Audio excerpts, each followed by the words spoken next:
Sa mundong ito, walang nananatili. Ang bawat sandali ay isang bulong ng nakaraan na unti-unting lumilipas sa ating mga kamay. Masdan ang kagandahan ng buhay, puno ng kulay, sigla at pag-asa sa ilalim ng mapagpalang sikat ng umaga. Ngunit sa gitna ng sining ng ating pag-iral, naroon ang tahimik na paalala na ang bawat simula ay may dulo. Ang bawat pagtibok ng relo ay hindi lamang tunog ng oras, kundi isang hakbang patungo sa hindi maiiwasang pagbabago.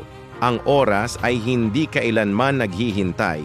Ito ay dumadaloy tulad ng buhangin sa loob ng isang luma at pagod na orasan.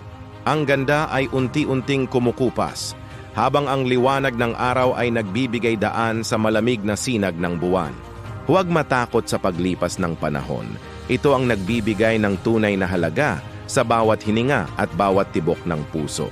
Sapagkat ang tunay na ningning ay matatagpuan sa pansamantalang kalikasan ng ating sariling kwento.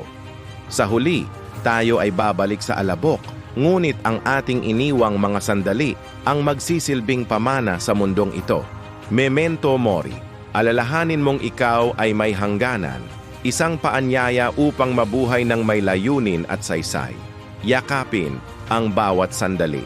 Pahalagahan ang ngayon bago ito tuluyang maging isang anino ng kahapon.